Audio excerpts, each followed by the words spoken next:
is the DallasCowboys.com Draft Show. Your war room for insider news and draft analysis from deep within the confines of Cowboys headquarters at the Star in Frisco. And now, your host, Kyle Yeomans. Today is January 21st, 2025, and we are officially 93 days away from the NFL Draft in Green Bay, Wisconsin. Welcome into the Draft Show presented by Miller Lite. We've got Zach Wolchuk, Brian Broaddus, Tommy Yarish, Bobby Belt. I'm Kyle Yeomans with Chris Beam in the back. We're excited to get rocking this week because we are now in the final countdown to All-Star games. You've got the Shrine Game coming up this week. You've got the Senior Bowl next week. Why are you chuckling, Zach? What are you? I just feel like we're doing this Chris Collins sort of slide thing. We're staring at a camera to open the show, and then Brian and I are flipping back around. It's like, whoa, it's the slide-in moment. It is a bit awkward, but we're doing the best we can. Bro, remember, we're guests here, okay? Yep. Whatever they ask us to do, we do. Hey, I'll get coffee for you. If they tell you to take your shoes off at the front door, whatever, you do it, okay? Absolutely. Just don't take them off in here, please. Don't worry. You don't have to worry do about that. Yeah, we've had some episodes in the past, no doubt. Oh, no. Yeah, so now turn back that way. Just look back at the camera, and now it's just turn back this way, and then it's all good to go. It's all ready to rock. See, that's easy. That's like, see, that looks really good. They nailed that. Was it clean? Yeah. There's It was fluid hips. Yeah, I like your eye discipline. That's all really good. Thank you. Yeah. Change of direction. Definitely lack the long speed, but the explosive first step quickness is there. Yeah, Zach Wolchuk, explosive is what I've had all the way through. That's the first time I've ever heard that in my life. Yeah, whatever. All right, going into this week, Cowboys still without a head coach, still without a staff, and yet we've got Shrine Bowl practices in the Dallas-Fort Worth Metroplex starting in Denton on Saturday. Brian, I mean, there's a lot of intrigue around what direction the Cowboys are going to go. Just kind of give us an outline of where they're at this point. What is the coaching search? From a draft standpoint. Oh, from the draft standpoint. It's like, good coaching luck search. Good luck with the coaching Question mark. No, I mean, like you said, we've kind of talked about how you get the scouts back together, you have cross checks. We talked about player 9 that potentially could be a guy that maybe doesn't fit. You need to figure out, okay, who are the coaches they're interviewing. Front office is going to let you, like, listen, we're leaning this way. If he takes a job, this is the kind of stuff we're going to have to deal with. So you just got to be ready. You're really kind of on alert right now, and it's really everything is going forward. You're still evaluating players. You're doing your cross checks. You're putting your list together. You're just kind of making a plan for them when this switch flips. Then you got to be ready to go with the players and have them. These players that I'm talking about, player 9, are players that have already been evaluated, but they've been given the designation of they're not our type, but now they might become our type. So reports are done that way. You just have to make sure that those guys get integrated into the system.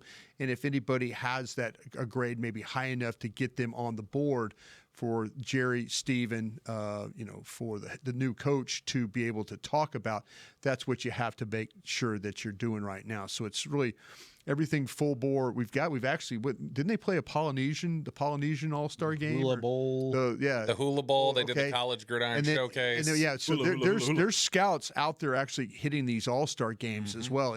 Any place that they're playing football and taking heights and weights and stuff like that, these guys are out there doing it. So nothing has changed from that aspect of it all, but just like you're just a little bit anxious about, okay, is it going to be a coach that we're familiar with, or is it a coach from the outside? It appears to me, though, you're kind of talking about some guys that maybe you're more familiar with, that maybe you have an idea of how those guys will scout with you.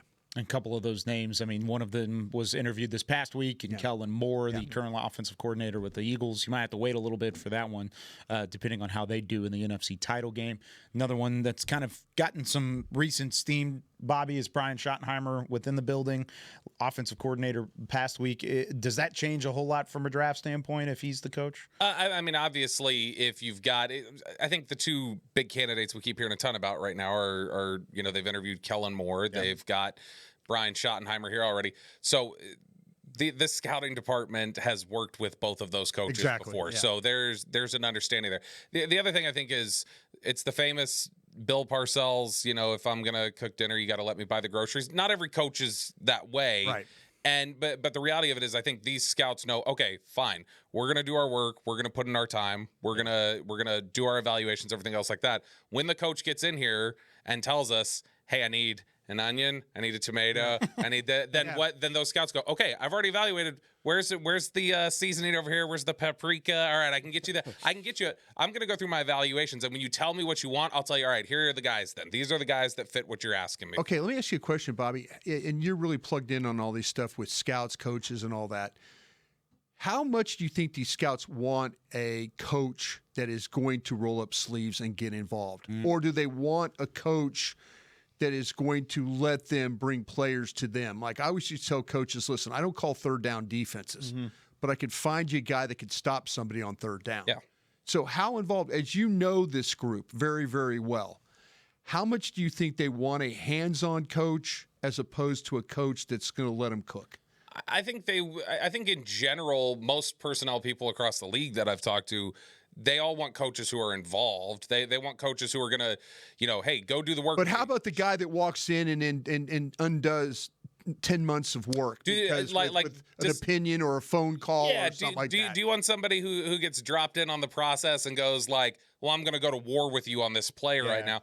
No, but it's easier. Like, for instance, we always heard everybody in this building universally loved Dan Quinn. Dan Quinn would always go put in the work. Yeah, he would. I don't think Dan Quinn was ever going to be a bully with his opinion or anything else, but there was a respect factor there of just, okay, well, Dan's seen these guys. He was at the combine. He was at pro days. He was at pro days. There's a difference between actually going boots on the ground. I'm going to work out a player. And I'm going to see a play and say I like him. And he was, and Will McClay does a fantastic job of, hey, coaches, communicate the type of things that you like and the type of things you want. Make that clear to the staff here, and then the staff is going to use their talent and their evaluation abilities to go find. All right, you want a receiver who's really good with change of direction. All right, well, my guy will go find it for you. Just make sure you're clear about what you need. What you need, and I'll go in there do it. But I think there's definitely a respect factor there of just put in the work. I think Brian Schottenheimer's a guy who's considered to. He puts in the work with us, and he goes on pro day trips, and he's involved and respects what we do, and we respect what he does, and it's a nice blending. I appreciate that about Jason Garrett because his old man being a scout. Sure. I never got to scout with Jason, but I would appreciate a guy like that as a coach working in the building with somebody that respected the scouts. I think the scouts respect the coaches. Yeah. I don't think they always get along. Yeah. I mean, I've been in places where coaches and scouts don't always get along, and that's kind of a tough way to operate. But you're going to disagree on players. The only problem I had with the coach was don't come in here and watch 2 games and tell me about this player. If you're going to study the player, if you're going to, I remember with Drew Henson when way back in the day, Sean Payton stood up there and told a group with Bill Parcells, Jerry Jones, this guy can't play. Sean really studied him. Sean went through it. Sean went through the process. The scouts fought him on that. But that's where I really started respecting coaches is their ability. Andy Reid was the same way. John Gruden, the same way. These coaches that work, Will's got to know the coaches that can scout and the ones that can't scout. That's the key here. Is he gets his staff together, he needs to figure out very quickly who can do personnel stuff and who can't. You don't want the ones who can't do personnel to ruin it for the scouts who are going out there and living on the road. Which coach was the worst scout you ever worked with? Tom Lovat. Oh, that was instant. Right I was love you ask Brian one of those questions because he's always got a name instantly, just like, oh hell yeah, we're C4 that bridge. I just remember meetings. I just remember meetings where you would sit there and like if Andy Reid had an opinion. I remember Ron Wolf, the Hall of Fame general manager, would go, yes, okay, let's move that, let's adjust like that. In the offensive line, it was a lot different. Didn't maybe move the board like we were supposed to. You have to prove that you can evaluate. Don't go in there and screw the scouts up. Mike Zimmer and I went at it one time. One day Mike Zimmer's fighting for a guy, and the next day he doesn't fight as hard. I said, you're effing up the scouts right now. You can't do that. If you're going to fight, go fight. But don't flip-flop, and you're messing up the scouts. It's probably why he was 5-28 as a head coach back in the past. He was, he was our offensive line coach with Green Bay Packers. Won a Super Bowl with the guy. 92-98. Yeah, but Tom Lovat was not a very good evaluator. Did he tell you not to pick Larry Allen? Nah, the doctors told us that, and Ron Wolf reminded our team Dr. McKenzie every week. Hey, when we play the Cowboys, like, hey, see that number 73? He's going to kick our ass today. Just so you know. Just so you know, that guy that you failed is going to kick our ass every day. I love it. I love it. Anytime we can dig deep into Brian's past and have him, like you said, C4 bridge, I'm always for it. Oh gosh, my favorite. He did that with Terrell Buckley one time. Michael Irvin came up and he went, "We drafted Terrell Buckley. We never should have done that. He was so short. We couldn't keep up with it." It just he gets like regret when you ask him. Troy Vincent was actually a better player. When you play in a cold weather city and you draft a player from Florida State, it's a difference. Yeah. Living in Green Bay is different. Troy Vincent went to school at Wisconsin. They weren't any good. But Troy Vincent was a better player because he was bigger, he was tougher, and he was used to playing in cold weather. Think about that when you're a scout. Yeah. Think about who you're drafting and how it's going to affect. You know, that quarterback at Buffalo, Josh Allen? Perfect. He's perfect for Buffalo. Sure is. The And crap that he Wyoming. played with in Laramie, Wyoming, Yep. trust me, I've been there. I got my ass kicked there. War Memorial Stadium. Yeah, trust me. That right there is perfect conditions for him to be great in Buffalo. That's one of the reasons why you should have picked him.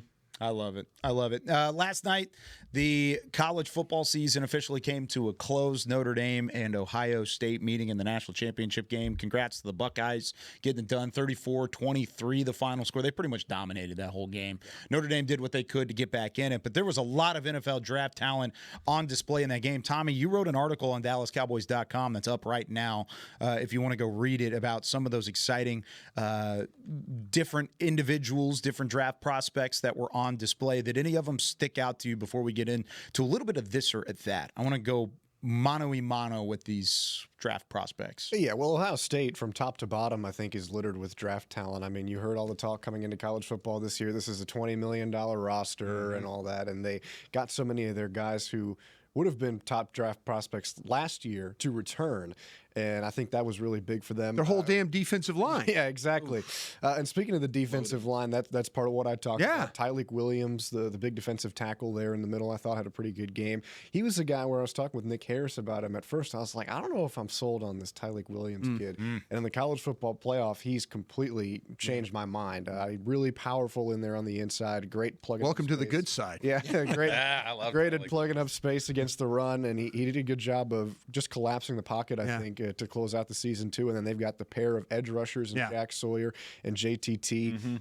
Really, really talented guys there. But I know a lot of the talk has been on the offensive side of the ball for Ohio State. They've obviously got the freak show in Jeremiah Smith. He's not draft eligible until 2027. So that leaves you with Quinshon Judkins, Travion Henderson, and Emeka Egbuka, three guys that I talked about. Judkins, 6 touchdowns in the last 4 games of the season in the college football playoff.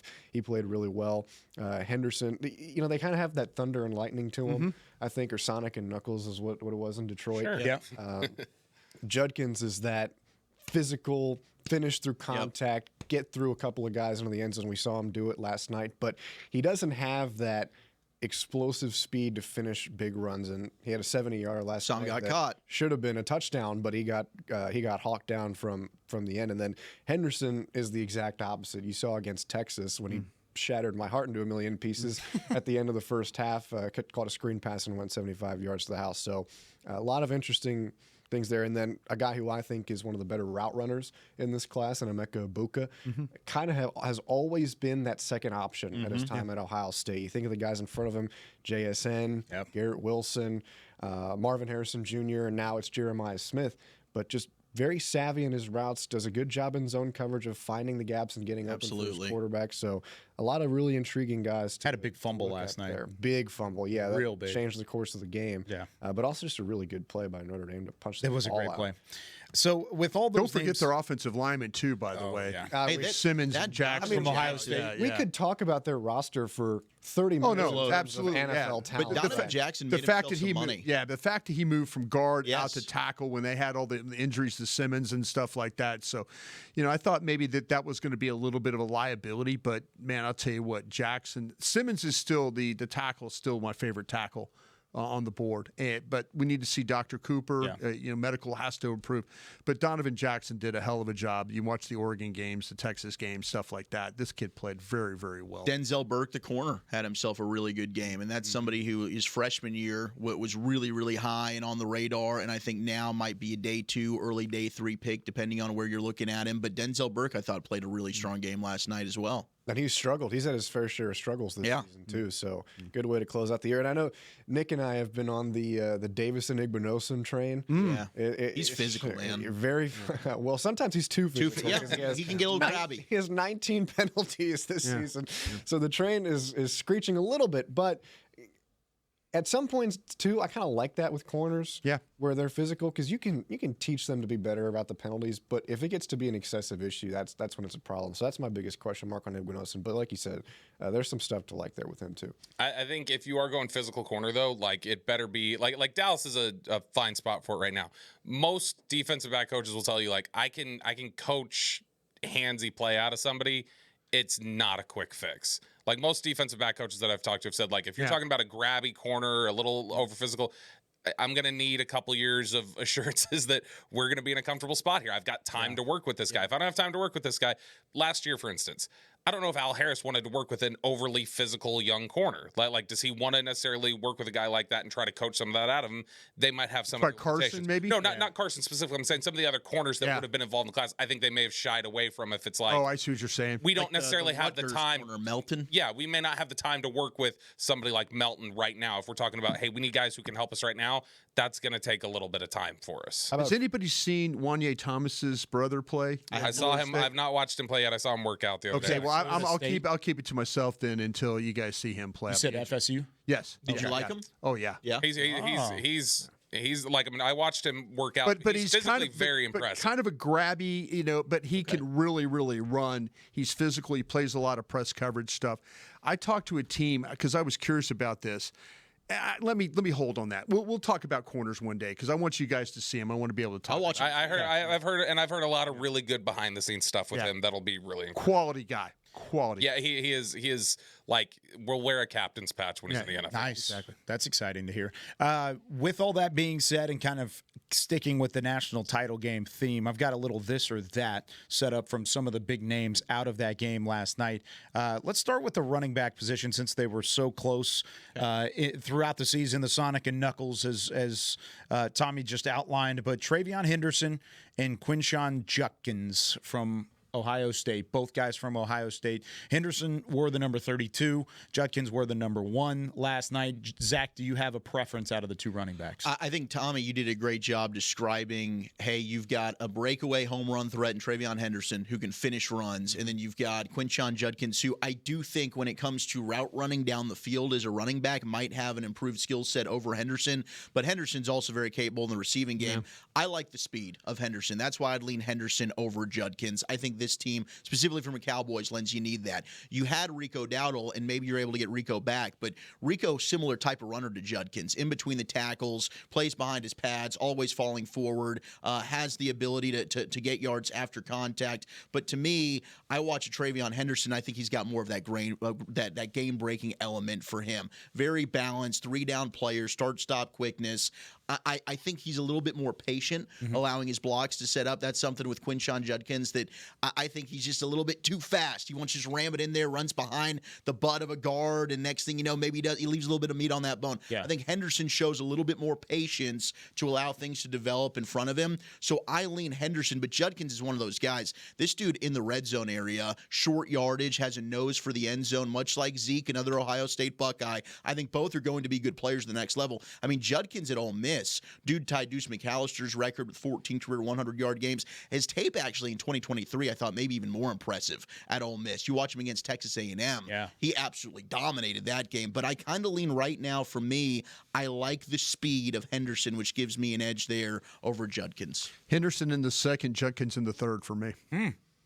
Now, has Judkins officially declared? I know he's No, a junior. not yet. So he's got until the 24th with the national championship game deadline extension. So he could come back, he could return, but we're going to just pretend like they're available going in. I think Judkins is a good player, but I'm with Brian. I have him in there. I think there's definitely a gap between those two, because to me, it's just not.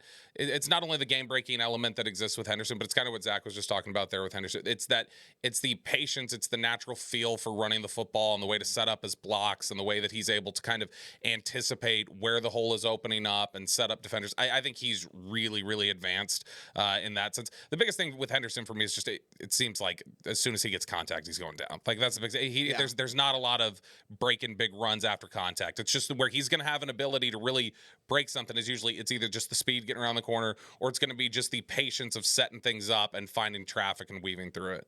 What do you think, Tommy? Real quick, he did you say Henderson contact problem? Henderson, I don't see a lot of great contact balance. No, Henderson. No, I don't see good contact balance with Henderson at all. He had 606 yards after contact this season.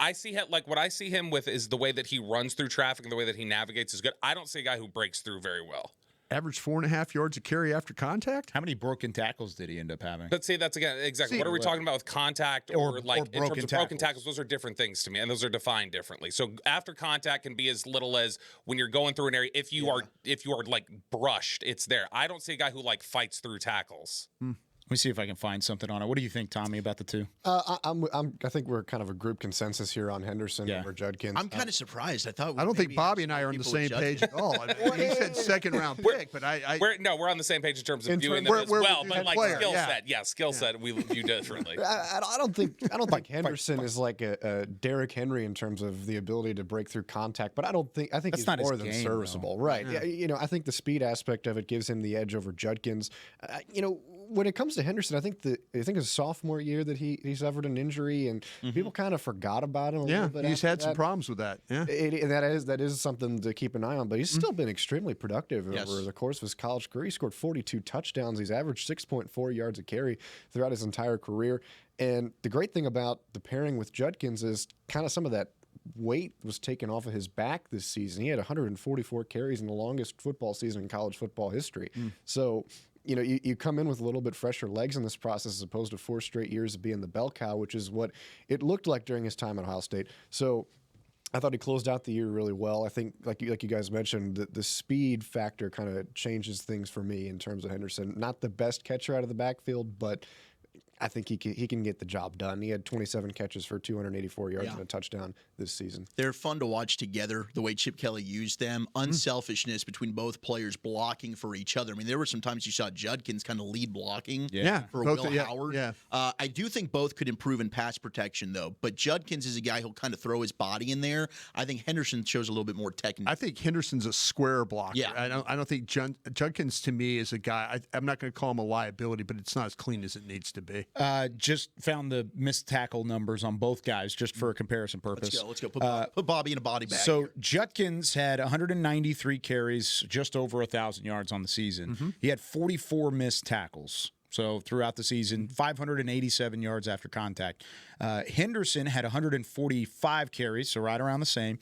Over 1,000 yards, right around the same. He had 37 missed tackles forced, but 643 yards after contact. So it kind of aligns with both. They both forced some missed tackles. They both had some opportunities. But it looks like when Henderson was able to get touched after contact, that's the thing. When he breaks a tackle, Henderson's got speed to carry it further. Judkins breaking through tackles is not going to pick up the same yardage after contact. Right, that's why it's different to me.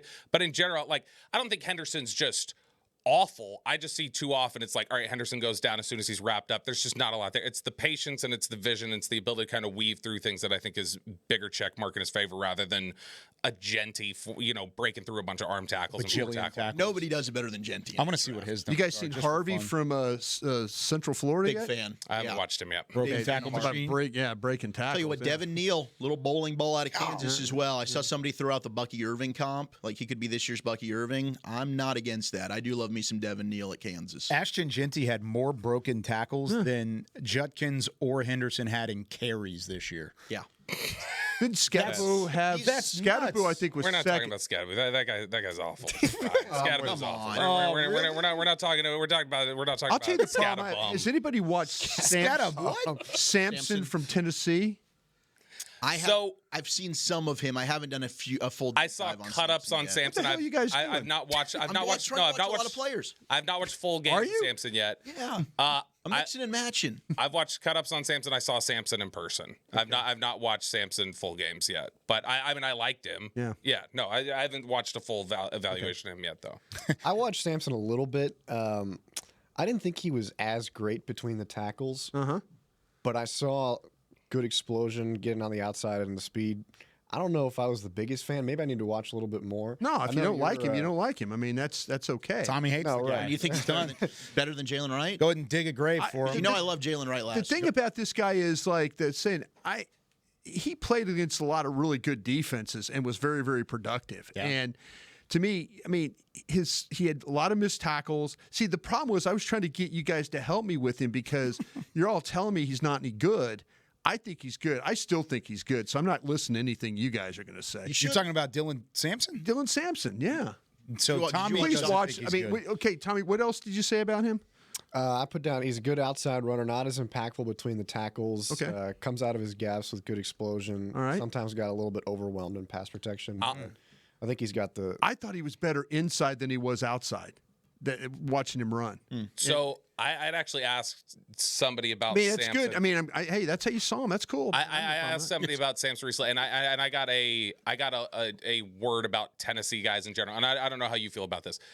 There's apparently, at least for some people, a concern of just like, all right, with the Josh Heupel, like, spread looks that they get and everything kind of being spread out in lighter box and stuff like that Tennessee skill guys can sometimes be difficult evaluations. That there's questions about just like, how much are they just being put in position to succeed because of some of the different light boxes? Aren't they the Art Briles effect? But they're like, they've done more of like, they are a physical team running the ball. They're physical, but I mean, in terms of like the way they spread out their formations and different things, they do get lighter boxes a lot of times. And so there's questions I think about just, all right, how much is there a benefit from scheme, system, setup like that? And when you look at some of the different Tennessee guys that have come out, skill position wise recently, Tillman, Velus Jones, Hyatt. Different guys like that. Jalen, like there's questions about how much is scheme impacting them. Yeah, because Jalen Hyatt, you just saw open downfield all the time when you watched him play, but that so far has not translated in the NFL. And that might also be, hey, he's playing for the Giants, and there's a big quarterback problem there. But Jalen Hyatt, so far my evaluation was wrong on him. I had him much higher 2 years ago in the draft. Thought, hey, top of the second round, I'd be very interested in Jalen Hyatt, and he has not had production at the NFL level. No, he hasn't really done much, a whole lot. Who was the one out of YouTube with Samson that talked about pass blocking? I did. You thought about it was a little He does. suspect? He does. He's absolally right about that. Pass block. I'll fight him on anything else. Okay. Yeah. I mean, he's right about that. I bet I got a back that you haven't watched. Taj Brooks from Texas Tech. It's watched him. I have not watched. Okay. Bowling ball. Best pass blocking back in the draft. He's also lateral ability through the roof. And we'll get to see him at the East-West Shrine Bowl. Yeah. Taj Brooks, if you want to wait till day 3 maybe even, yeah, sign me up for Taj Brooks from Texas Tech. Now, that's also a guy, not a burner, kind of Rico Dowdle-esque, right? He's not going to beat anybody with his long speed, but super productive, 3-down player. He didn't come off the field at Texas Tech. No. I think he played like 95% of their offensive snaps. I think he broke all their rerushing records. Yeah, he was a workhorse. He is fantastic.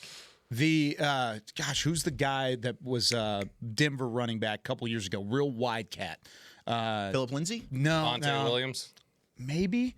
It was wide running back who his best traits are going side to side. Monty Ball? And then hit it. Yes, Monty Ball. That's who I'm thinking. Yeah, okay. That's who he like reminds me of. I like that comp. That is who whenever I see Taj Brooks, that's who that reminds me of. Hits the gap well. He waits for blocks to develop. He runs behind Compact his pads build, quite a thick bit. lower body, powerful runner. Good first step, but the closing speed's not there. Yeah. The finishing speed, he gets tracked down from behind. I liked how Tommy outlined it with Ohio State. Hawked down from behind. He gets that every once in a while. But if he gets open field, you're going to get 20, 30 yards out of him, and he's going to continue to just chip away at an offense. He needs to be in an offense that's allowing him to be a workhorse. Mm-hmm. That's where he's got. Yeah, he gets better as the game goes on. Yes, he does. He's more a carries. Good, fun player.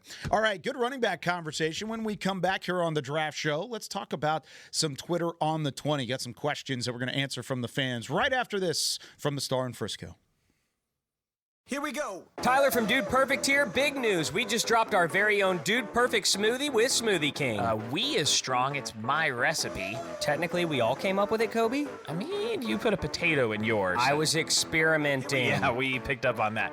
Guys, this is fruit smoothie perfection. I even heard it recently quoted that it was food perfect. Yeah, I was the one that said that. Oh, that's funny. It was punny. Thank you. Anyways, get the Dude Perfect smoothie only at Smoothie King. My smoothie. Hi, Drew Pearson, former Dallas Cowboy and now Pro Football Hall of Famer here. If you're struggling with your vision and tired of those contacts and glasses, don't throw a Hail Mary. Go where I went. Laser Care Eye Center, the official LASIK partner of the Dallas Cowboys. Drew, thank you so much for trusting us with your vision correction procedure. At Laser Care Eye Center, we offer 6 different vision correction procedures to help patients see. Check them out at dfweyes.com. Tell them Drew sent you. Hood hood. I'm Dak Prescott, quarterback of the Dallas Cowboys. And they snap it to Prescott, who looks right. It's not there. He escapes left. He'll run for a first down. Just like football, when it comes to crypto, it's important to have a team you can trust. With blockchain.com, I know I'm in good hands. Since 2011, they've been trusted by millions around the world to buy, sell, and trade cryptocurrency. Prescott's going to run this himself. Run it up the middle, and he scores. Whether you're new to crypto or an active trader, they've got you covered. What are you waiting for? Get started at blockchain.com. Cowboys fans, when it comes to navigating the ever-changing world of tax, your business needs a partner it can trust to tackle even your biggest tax challenges. Ryan is the largest firm in the world dedicated exclusively to business taxes. Our team of tax professionals has local expertise in all areas of tax and can help you uncover savings opportunities you didn't know you had. Learn more about how Ryan can improve your overall corporate tax performance by visiting Ryan.com. Ryan, the official tax partner of the Dallas Cowboys. This is the DallasCowboys.com Draft Show.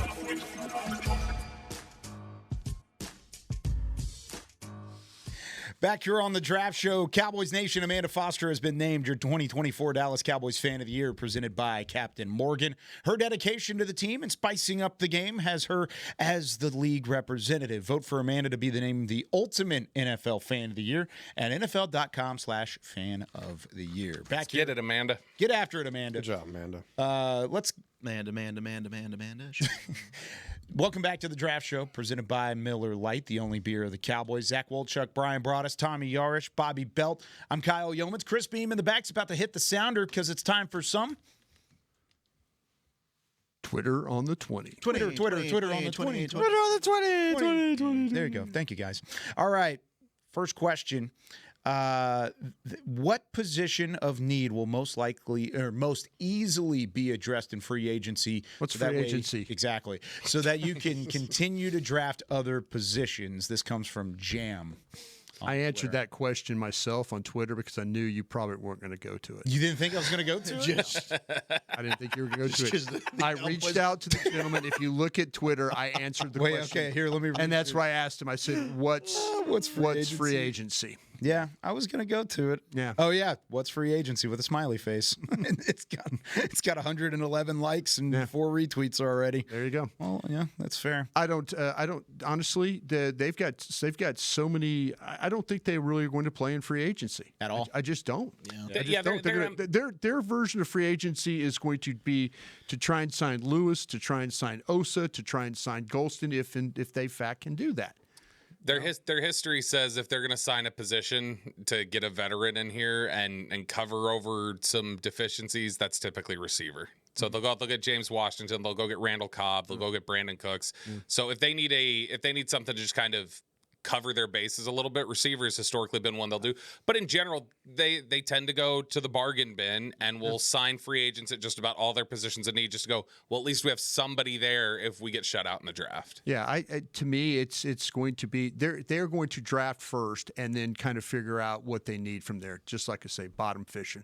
That's exactly what they're going to do, and they're going to hope that they find Carl Lawson and guys like that. That's what they're going to hope. Super exciting, guys. Love this conversation. No, all right. I didn't think you were going to pick the question. Yeah, that's why I answered it. Kind of along the same lines, but not at the same time. Chase on Twitter asked, if you could only get 3 starters from this draft in your first 3 rounds, so rounds 1 through 3, what position groups would you put those starters at and why? If you were guaranteed a starting spot with your first 3 picks, what would those 3 position groups be? Wide receiver is one of them for sure for me. Okay.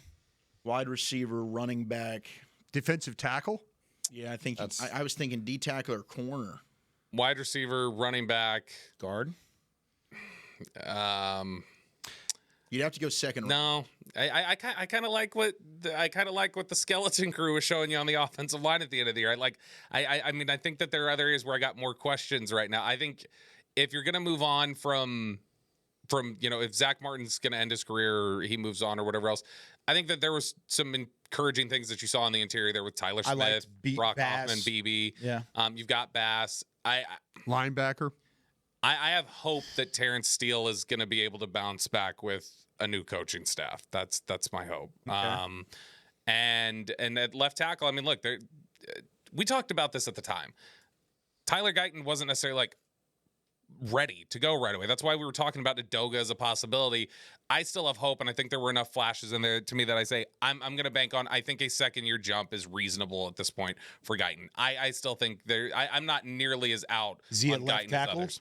I guess he would. I do too. I know there's a lot of people who have said he's a tackle that gets penalties. Yes. Fix that, and you'll probably have a pretty good tackle. Yeah, and Tyler Smith Austin was that guy. Richards is, I think, a solid option as well. I liked what we saw from Austin Richards. Swing tackle. Yeah. Sure. So, I'm not saying it's perfect, but I do have more questions at, do you have enough bodies at defensive tackle right now? Do you have enough at running back? Do you have enough at receiver? So I would probably say those three spots. You said linebacker, Brian. Do you think you need a starter at linebacker? I think. Man, there's questions about when Overshone's probably not coming back till December, right? Probably not. What do you have behind that right now? Nothing. You have nothing. Yeah, you're going to have to figure out something. Maris Leofau, and that's I wouldn't be surprised at 44 that they find a linebacker at the second round pick. Like the UCLA kid. If Shahad Campbell's there, I'd be throwing a party. I'd love that. I don't know if Campbell will be there, but I think that might be. You might have to go around early. These linebackers so far, I mean, it's been a pretty thin group of the. I think I've studied 81 players so far. So I mean, it would be a little bit of a. That's a hard one to do, but you don't. Maybe that's where free agency. I know we were kind of just joking around what's free agency, but maybe that's a position they're going to have to go out and address. Maybe the bottom fishing that we talk about. Yeah, they did that with Eric Kendricks last year. They went and signed a guy. Yep. They've signed some veteran linebackers in the past. Yep. What do you think? Who are your three positions? I'm with Bobby in the line of thinking on the offensive line of, I think that you can work with what you've got. And I think, like you said, a reasonable expectation is for Tyler Guyton to be better in year two. So if that's the case, then running back, defensive tackle, and corner for me, I think that you've got, deep rooms in all three. And kind of depending on where you take them, you can get a pretty solid player out of any of the three. I think, at 12, I would still be a fan of Jahdae Barron from Texas. Yeah, I wouldn't mind Jahdae Barron at 12 either. Of course, if that's the pick. Yeah, right. Just because I think so much of this running back class, so you can wait till the third round, I think, to get a quality guy. Let me ask you this, Tommy. Last year, we said they needed a running back. Yep. And what did they do? They never took a running back. They waited. Right. They never took a running back. They got wiped. Didn't even get close to it, actually. Do we trust them to, when we ask them to take a running back, to them to take a running back? I think in this class, yes. I think so. I thought the last year's class was pretty damn good too, and they didn't take a running back. I think they got. I think they get cute. No, I think that board just. I don't think they anticipated quite the run in the fourth round that hit. I think they thought somebody would get to them in the fifth round, and then it didn't happen. I want to trust them to take a running back. The run I really 2 do. years ago, but I really see why you sticks why out you in my wouldn't. mind. Yeah, the run 2 years ago, because they were really. I mean, they were high on Johnson out of Texas. They were high on Charbonnet out of UCLA. They had some guys that they were looking at 2 years ago, and it just dried up on them, and they weren't able to take a guy. Ended up taking Deuce Vaughn in the sixth. Yeah, that's the run that I keep going back to. Yeah, so if you go look at, for instance, last year, the Trey Lance pick that got traded to San Francisco, in the immediate aftermath, right after that pick, there was just this run. Bucky Irving, Isaac Guerendo. Yeah, it was. I'm trying to remember who it was. It was Bucky Irving. It was Guerendo, and then there was one more in there. It was I can't remember. Marshawn Lloyd. It may have been. But Wright was in there. It was so right after the pick. It was Bucky Irving. Then 2 picks later, it was Will Shipley. Then it was Ray Davis. Then it was Isaac Guerendo. It was 4 running backs and 5 picks. Gosh, and so those are 4 running backs who I think they would have been interested in looking at in the 5th round. And so I don't know that they totally anticipated there was going to be just a wipe like that at the end of the 4th. If Ryan Schottenheimer ends up being the head coach, there's no question they take a running back in the first 2 days. They do. They don't have one on the roster right now. So, I mean, Enrico might have ended up playing himself into a contract that is too rich for you to be able to bring back. So you have to have a running back. And I mean, looking at this class, I mean, I know we talk about Genty. There's a lot of hype now. Genty might go as high as 8 to the Bears because of the Ben Johnson hiring there. Maybe he wants to go and get his Jahmyr Gibbs, and that'd be pretty scary. So maybe it's not at 12, but maybe it's in the second round. You're looking at, is Caleb Johnson there? Is Amarian Hampton there? Is Travion Henderson there? Yeah. And those could be options. But I don't see them coming out of the third round and not having a running back. I hope you and Tommy are right. I do. I mean, but last year it was very clear. Do you think the fact that with Ezekiel Elliott, that was their ace in the whole thing? Yeah. And I remember we talked about that on draft. terrible I plan. hope That was a fallback option. I hope that wasn't their plan. Do you want him to show a little John Schneider to him? And just John overdrafts running backs. We all John know that. Schneider's going to take a running back in the top 50 every year. If John had 10 picks and they all could be running backs, he'd be super happy about that. But Charbonnet, baby. I'd just like to say, I'd like to see them put some emphasis on this. I'm not asking them to take Genty in the first. Yeah. But I'm asking them if he gets to the second, third round, don't give me he's the same as he's a lot like Rico Dowdle. I don't know, man. Every one of these backs I've seen, and I respect Rico Dowdle, but every back that I've seen on this board, I would take over Rico Dowdle. Yeah, I'm with every one of them. And if you wait till the second and you take Caleb Johnson, you're set. Oh, I totally agree. Yeah. Agree. If that's your second round pick, I think you're good. Yep. Yeah, I don't know if they're going to do it or not. That's what I'm saying. I'm scared. That's what I'm saying. There's they've waited too long before. And I've done work with Jeff Kavanaugh, who's a draft show veteran. And he traded back twice and getting all these picks and still didn't get all the positions filled. Oh, there's too many positions that. I mean, still traded back twice and still can grab a receiver. That might answer this next question too. Peter asked, because of the amount of holes on the Cowboys roster, he's not the only one to ask this question. Is there a position group where you'd feel comfortable doubling up, doing 2 running back spots? Definitely feel comfortable doubling. Get one early, get one late. What do you consider doubling up? So typically when I hear of double dipping, I don't think of like throwing a dart at the back end of the 6th or the 7th. I think of that as just you're going talent. So when I think double dip, I think you take a Wouzier in the second and you take Jordan Lewis in the third, like they did that year. Yeah. So I think more like, am I taking 2 of the same position in the top 5 rounds? I'd say through the top 5. Yeah, top 5 rounds is pretty safe bet. Because those are premium picks for the most part. I don't know if I could 2 defensive linemen. Yeah, I could be convinced of 2 defensive linemen. I don't know about 2 edge, 2 tackles, but I could be convinced of 2 defensive linemen who have flex and can do some different things. I might be, depending on who it is, I might be convinced to take a day 1 or day 2 receiver, and then if there's somebody else you really like in the 5th or something like that, I could be convinced of that too. But those are the only positions that kind of stand out. That would just leave holes elsewhere, like running back, if you were going to do something like that. That's why it's so tough when you don't play in free agency. Like, you've got to be able to fill this roster in some other ways. But if I'm looking at my edge and defensive tackles on the board, yeah, that's a meaty position right there. I mean, you're looking first, second round. Like, if you don't, I am an advocate for Mike Green at 12. I don't think that's too high for him. I think he's the second best edge. I think he could be a DeMarcus Ware-like pro. I really do. I believe in Mike Green. I would take him at 12 in a heartbeat. And I think after he goes and kills the Senior Bowl, other people are probably going to follow suit and be like, this dude's a top 15 pick. I think at 12, that's fine, and it's a premium position. You need edge help. You need defensive ends. But defensive tackle might be a great spot in the second round. Like Harmon, I think people are very different on. I think he's a first-round caliber player. Oregon.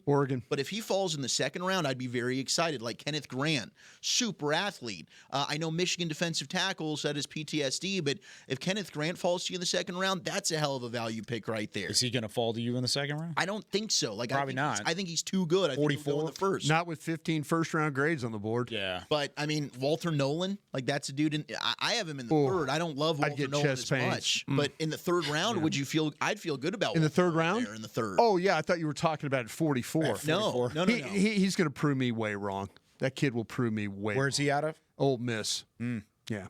Them and the A&M the Ohio State kid, Williams. There was somebody who asked about Twitter on the 20 for Nolan. So, Brian, could you tell us about him a little bit? No, I can't because I really can't. I mean, come on. So you're saying he's third round, but you're not going to say he's like Oso Odigizua third round or like Michael Gallup third round, Chauncey Gilbert, or like a day 3 Deron Bland. You're not getting those guys. You're just saying like this is a not transfer from Texas A&M, 2 seasons with the Aggies before going to Oxford. He's done a decent job coming off the ball. There are times where he appears he's quick, and other times where he's a little slower. Good size position, good upper body as well as lower body mass. In the running game, his strength is evident in how he can shoot his hands instantly and impact the blocker from getting off the ball. He's got a good grasp strength, and he can control the offensive lineman and shed them and make a play. There are snaps where he'll get knocked around some, play off balance. Will quickly jump into gaps or slants and stunts. Has moments where he creates penetration in order to disrupt the play, decent change of direction with the ability to adjust to the ball carrier. As a pass rusher, he uses more power than he does quickness. Doesn't have many pass rush moves, but he will use his hands to try and push the blocker around. Will struggle to keep his balance at times. Like in running game, he will get knocked around some. Can get to the quarterback, but will struggle to finish. Needs more consistency overall. That doesn't sound like a guy I want at 44. I'm sorry. No, I've got him in the third round. Yeah, that's... but and people are asking me, and I have a chance to be really wrong about him. Him and those Texas A&M kids. Yeah, I didn't know where to put anybody that's played at Texas A&M. I have a problem with. I mean, Shamar Stewart I threw in the third round too. I just didn't, honestly, and I could be so wrong about Shamar Stewart from Texas A&M, but I didn't love what I saw there. And I think. Sorry, go ahead. No, you're good. I think you guys are wrong on Walter Nolan. I really like this kid. Okay. I put quick and powerful. He's hard to block one-on-one. Has a knack for getting into the backfield. Can kind of blow up run plays, collapse the pocket like we've talked about some guys earlier. Kind of throws guys off of him sometimes. Sure. And but Brian did make a good point where there's some reps where I watch where he gets that initial push, but then kind of gets knocked around. He doesn't drive his legs forward, gets pushed back as a result. I've got him in front of Kenneth Grant. I think he's the second best tackle. Defensive tackle. Let's go, Tommy! So, and that's a compliment to Grant too, because I really like Grant. No, I think that what he can do at 6'3", 339 pounds. I know that there's the trauma about the defensive tackles from Michigan. No, both these guys are really just good. throw it out the window. So, Tommy, can I ask what games you watched? Did you put down what games you watched by any chance? I watched a couple. I didn't put down the exact ones that I watched, but I watched a couple from his time at A&M and a couple from his time at Ole Miss. Okay, gotcha. When Brian's outlining the cons to Nolan and what he brings, what doesn't give you that same pause? Why do you still put him as high as you do? I just think that his size, like Brian was talking about, his upper body and how big he is up there and how athletic he can be with that frame. That's really attractive to me. I think that you want to see more of the motor on every snap from him, and those plays where he doesn't just kind of, I don't want to say give up on it mid-play, but just kind of get pushed back after he gets good initial push. But I just think that there's a lot to like there, and he can get after the passer on like a delayed pass rush. We've seen that kind of increase in the NFL the last couple of years. A good enough athlete to do that, and has enough power to, like I mentioned, throw guys off of him. But I can understand why Brian thinks the way that he does. I think people are, I don't know, Brian, you may see too, just from some of the buzz that exists out there, that some of the athletic testing on Nolan might make you circle back on him too and want to do more. Just because I think a lot of people look at Nolan as, I think he's going to have a lot of people buzzing just in general about what kind of an athlete he is at the position. There's a lot of people who go like, you can mold that. That's why I was expecting more quickness from him. Yeah. I've got Sanders from South Carolina and Norman Lott, the hyphenated name. What's my name? Norman Lott? Tennessee. He was a transfer from Arizona State. He's a Senior Bowl guy, too. Yeah, I've got them ahead. Is Nolan going to the Senior Bowl? I don't believe so. It doesn't look like it. All right. I love Sanders from South Carolina as well. Okay. Well, I'm just, I like I say, I wanted to, if you knew what games you'd watched, I was curious because I watched him play against LSU and Georgia, and that's where I got kind of my first initial. Arkansas, LSU, Georgia. That's what I watched. That's what you watched. Yeah. All right. Good Twitter on the 20 questions, as always, out there. We'll answer some more on Thursday as well. When we come back, we talked about early offensive linemen on Tuesday. Where could you get an offensive lineman in the first round? Who would you feel comfortable there? What happens if you don't go that direction and you take Ashton Dinty in the first round like Bobby Belt wants to do? Let's do it. We'll talk about it here in the Draft Show right after this. I'm Darren Woodson, former Dallas Cowboy player and Super Bowl champion. When I played in the NFL at a high level, I relied on my vision to see the field. As I started getting older, I noticed my vision wasn't as good, and I was getting frustrated from wearing my glasses all day. I went to Laser Care Eye Center, and Dr. G talked about all the options. Thanks to technology and Laser Care Eye Center, I can see near, far, and between. Don't fumble your vision any longer. Visit them at dfweyes.com and tell them Darren sent you. They got me back on my game. Star Sports Tours is the only official fan travel partner of the Dallas Cowboys, offering exclusive game weekend travel packages with pregame sideline access and photo ops with current players, cheerleaders, and Cowboy legends. You want to stay at a team hotel, attend the best tailgate party in Texas, tour the Star, and talk X's and O's with me, Everson Walls? With Star Sports Tours, you can. Visit cowboystravel.com to book your travel package today. Here we go. Tyler from Dude Perfect here. Big news. We just dropped our very own Dude Perfect smoothie with Smoothie King. We is strong. It's my recipe. Technically, we all came up with it, Kobe? I mean, you put a potato in yours. I was experimenting. Yeah, we picked up on that. Guys, this is fruit smoothie perfection. I even heard it recently quoted that it was food perfect. Yeah, I was the one that said that. Oh, it was funny. It was punny. Thank you. Anyways, get the Dude Perfect smoothie only at Smoothie King. My smoothie. How about them Cowboys? Or how about them Tyson Cowboys Nuggets? As we cheer for the stars on the field, we love that we've also got some stars on our plate, thanks to Tyson brand star-shaped Cowboys Nuggets. That, along with all our other favorite Tyson Foods products, sure make game day special. Score some delicious Tyson Cowboys Nuggets and become a game day star, just like our Cowboys. As you enjoy your stars on and off the plate, remember, tailgates and game day have always been Tyson. This is the DallasCowboys.com Draft Show.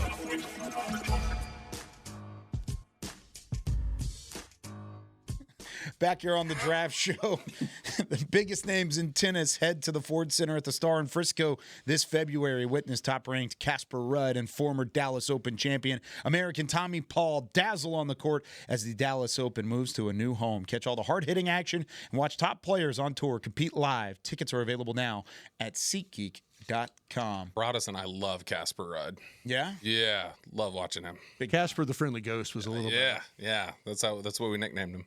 Casper. Just the way he moves across that clay court. Smooth. Mm-hmm. Good change of direction like we talked about. Yeah. Clay court. Yeah. Is that what you're saying? Mm-hmm. We play clay court on this thing? Just in general, that's where he's really strong. Oh, is he? Yeah. Slow surfaces. Sure. Is the clay slower? Yeah. Oh, okay. Yeah. I think it's slow. Grass is. I feel like grass is fast, right? Grass is fast. Yeah. Clay is slow. Okay. You slide to the ball. The socks get. You don't have to tell me. Tell Soles of Zach. the shoes all torn up. Yeah. Yeah. This is what the type of analysis you get. I'm here just on the ready to Draft talk Show. offensive line. Yeah. Well, Genty. because of the Dallas Open, the Shrine Bowl is actually taking place up at our neck of the woods, Zach Wolchuk, up in the University of North Texas. Yeah, I'll be out there tonight. Practices will be up there starting on Saturday, and then we've got the actual bowl game at AT&T Stadium next Thursday. We're right here, everybody. We are right here. Plus, Tommy and I will be flying out to Mobile on Monday, so we'll be out there the whole week for Senior Bowl. Getting It's nice ready that for Tommy's going to carry you that trip. Thank God. About time. We haven't been in a couple years, and that's probably why they needed somebody to babysit. Maybe his bag. And then I'll be. You gonna carry my bags, Tommy? Tommy's already brought donuts to the. That's a rookie the party. secret. I mean, That's true. Brian's just going to be angry, and he's going to be upset because he doesn't get to go to Senior Bowl or Combine this year. And he's very upset about it. It is upsetting. I don't blame him. We're gonna bring you with us to the morning show next year, Brian. We're gonna make sure you're switched off. I think we just need to have a show switch here. Yeah, exactly. You guys can go do baseball, and we'll do the Combine. There you go. No, not for offensive line. What do you got on offensive line? All right, I got two dudes for you. These are not day one offensive linemen. Yeah, I think. Well, one of them might end up being pushed up because there's not a ton of great tackles, but I think they're both second round guys. I'll start. You want guard or tackle first? I'll go guard. Yeah. Wyatt Milam out of West Virginia. When we're looking for clean players in this draft, he's a clean player. Started 32 at 36 games at WVU, 31 in a row. Iron Mountaineer Award winner. Didn't allow a sack or quarterback hit his junior season. Started 8 games at right tackle as a freshman before moving to left tackle. So he's got that versatility along the offensive line. He was a super high recruit coming out of West Virginia. Finishes blocks. He plays mean. Really seems to understand the position, in my opinion. Smooth lateral movement. Sinks his hips. Plays with good pad level. You know, he's a guy that does play with 2 big old braces on the knees. But I think now watching these offensive linemen, they're all playing with braces, so I'm not as scared by that. I think he can play tackle if you need him to at the next level, but I like him inside working in a phone booth. The combo blocks can be mean, working with a center, the tackle, the consistency there. I think that's something that lacks with a lot of these offensive linemen that you're watching this year. I don't have that question with Wyatt Milam, and I like the meanness in which he plays with. Big fan of him, 6'6", 317, out of the West Virginia. I would take him and feel very good about it, but you're probably getting a guard. If you want to tackle, Ariante Ursary from Minnesota. God, he's slow-footed. Okay, he is, all right? But I thought against Abdul Carter, he held his own. So early on in that game, he's fighting for his life in pass protection. Yeah, I agree. But he did a really good job, I thought, of adjusting. He's able to move off the ball, drive him in the run game. I think he adjusted well to kick him wide of the quarterback and pass pro as the game goes on. But it's the physicalness in which he plays with. And he's got long arms. He's inconsistent with his hands. Needs to get better there. And he can get sloppy with his technique. Gets off balance. He hadn't played football since, he only played football his junior year. Right. 3-year starter. Started the final 38 games of his career at left tackle. But you're right. He only started his junior year there. And he also track and field guy, shot put, discus, javelin. So he is a strong, powerful, mean streak. And that's probably the thing that I like about both these guys. They're nasty. They're people movers, right? I'm going to knock you out off the football, and I'm going to knock your nose in the dirt. And I like that for my offensive linemen. Ursary and Milam would be two guys I'd be very excited about in the second round. So you want Milam to move to guard. He's right about that. He's right. I like Milam. He's a shorter arm guy. I like both of those opportunities. I think he can play tackle. I like him better as a guard too. When we were watching Zach Frazier last year, you remember him, the center,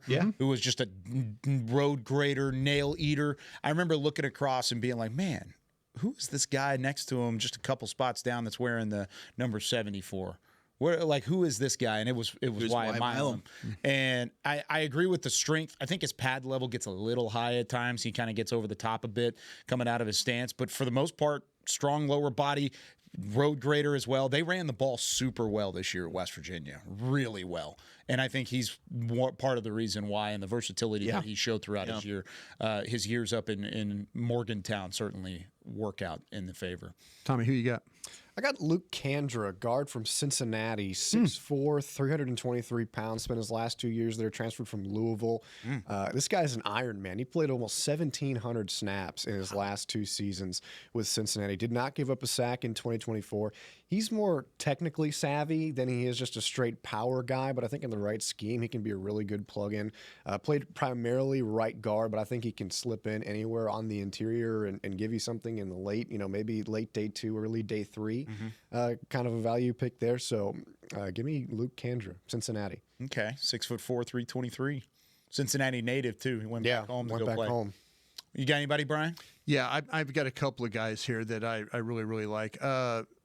I think I talked about Charles Grant from William and Mary last time that we did this thing, but I want to focus on another guy here, and I'm going to mess up his name because I always mess up these names. It's one of my favorite things to do.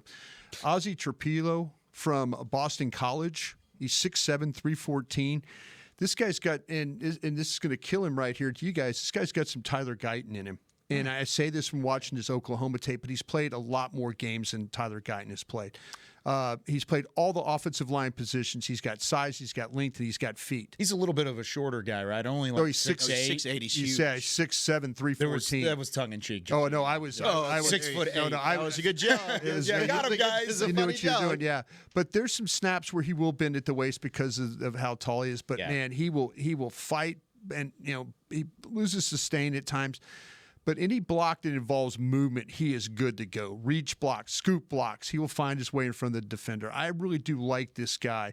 He only has allowed 2 sacks in 2 seasons, but I think he's a really good pass blocker, and he's developing as a run blocker. So, but he's got some, when you watch Guyton play at Oklahoma, he's got a little bit of that game to him. So keep that in mind when you're taking a peek at him.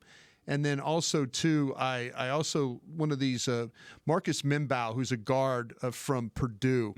He's a starting right tackle, and I think they're going to probably have to kick him inside. He's a little bit of a smaller guy, but the athletic ability, the movement skills, majority of his snaps are played in a 2-point stance. Never saw him his hand on the ground, so I got to kind of keep an eye on that. But his hands are good, and his feet are good. And there's some snaps where he completely misses sometimes, but he'll scramble to replace everything. So I really do like him. Might lack a little bulk, but there's some really good toughness to his game, which makes him ideal for that inside position. And I think that the more that he can play on the move, the better he can play. Look, just for name purposes, Trapilo. Trapilo. Yep. Okay. Is what you've got there. And I'm looking at Mbao. Mbao. Yeah, I'm trying to find him as well. Yep. Bobby, you got any names you want? Yeah, and this is one that I was trying to figure out early on if this was a guy that was considered. I don't have him in the first, and I was trying to figure out if he was going to go in the first. And I think some of what I've heard is that he sounds like he'd be more of a day 2 option earlier in day 2. But that's Tyler Booker, who I really like at Alabama. Yeah. If you want to redo on the Osiris Torrance thing, to me, Booker is a guy like that.